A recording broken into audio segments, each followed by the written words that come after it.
Hello board gamers, this is my Dune Imperium solo review. As you can see, I have the Rise of X expansion content also here. I much prefer to play it that way. But yeah, this is not the Uprising, this is the Dune Imperium, the original version. I haven't actually played the Uprising because they are almost the same game. There is, of course, some differences and some additions on the Uprising, but yeah, they are just very, very close to be the same game.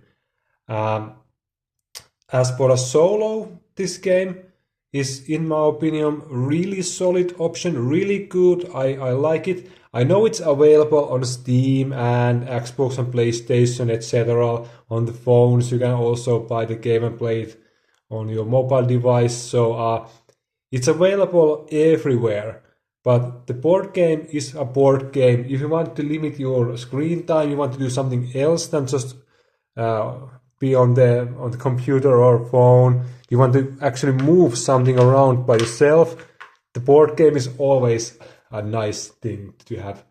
So yeah, the solo mode you can either run with deck of cards, which I have completely ignored since the makers of this game, Direwolf, have also released a company app that can run the game on the app. So it's much more easier and smoother that way.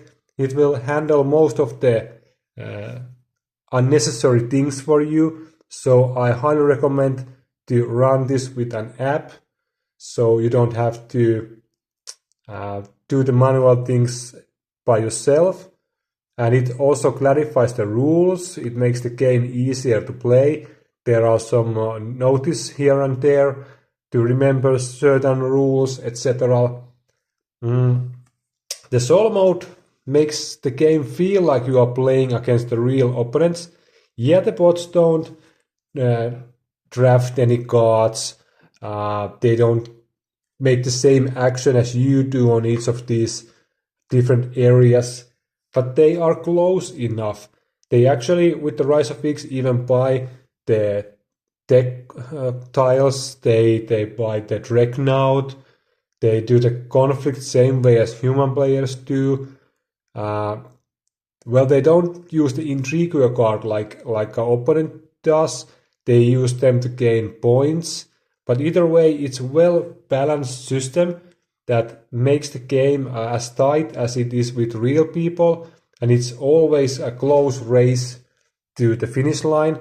Sometimes, if the cards and luck is on your side, one of the AIs could be a little bit behind. Sometimes it can kind of ramp up really fast to the end, but most of the games they are really balanced, and you can actually make a lot of decisions that will affect the result of the game. And the gameplay experience for me is the same as it is with other people. Of course, it's completely random what they will do, but they have really made all the locations work like really balanced system. So it doesn't feel like you are playing against complete idiot or something like that, even that they are drawing the cards random and placing their workers just randomly without any flowcharts. But that's basically the best way to do it, because if this game would have some kind of flowchart, it will be much more high upkeep than it is right now to play solo. And right now the solo, it's so smooth and easy. It's really, really easy to run, and you can choose different leaders and they will actually use their ring abilities, and you can get a different feeling for each different leader you are playing against. The system just works so nicely. And addition to that, Dune Imperium is a 10 out of 10 game. It's a fantastic game, and the solo mode is done very well. So of course, if you have a group you can play this is of course better with real people, but the solo mode does a fantastic job to make the game feel like you are playing against real people. Maybe the strategies are not the same because they make random actions, but all the conflicts, they feel like the same. They even cycle cards from the market, so they make all the aspects of the game work like they should when you are playing against the real people. Setup time, it's same as multiplayer game. There is no extra steps really you have to do to play it solo, so it's quite fast, even from out of the box, and really fast if the game is already laid out on the board. Playtime is something like 1 hour, depending on how much you need to think your turns or read rules. But once you are comfortable with the game, you know the rules. It's really smooth, really fast to play. And for me, I can easily play it like 2 times in a row and not get tired. It's a fantastic game, really nice. I think it's one of my most played solo games ever. When I first got the game a few years ago, I think I played at least 30, maybe 40 times before I changed to other game. It was so good, and I had to instantly get the Rise of X expansion.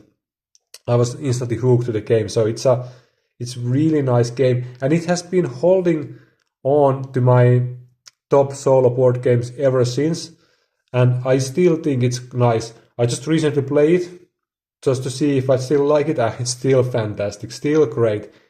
Even that I have in the meantime played with a group of people. I have played on Xbox, online, etc. But still, the board game with solo mode, it's still enjoyable experience, and it's a true classic in my opinion.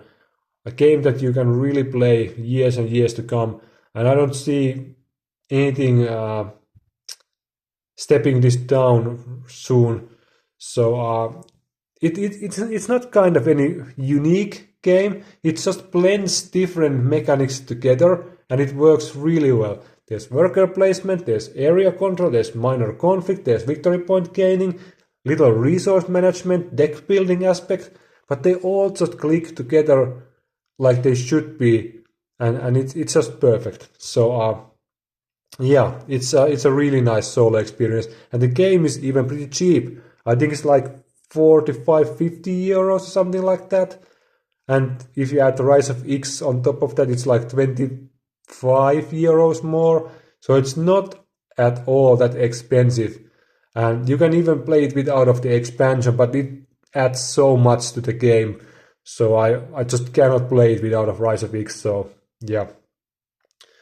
But yeah, if you are maybe looking some worker placement, deck building, area control game to your solo collection, this is definitely the game you want to get. This is the best of the best you can have, and the rules are not that heavy. This is not the Voidfall. This is not the Europa Universalis. This is just a medium weight classic game. So yeah, it's an amazing game. You should play it. At least try it and see if you like it. Yeah, that's my solo review. It's an amazing game, one of the best. Thanks for watching, and see you next time, board gamers. Bye.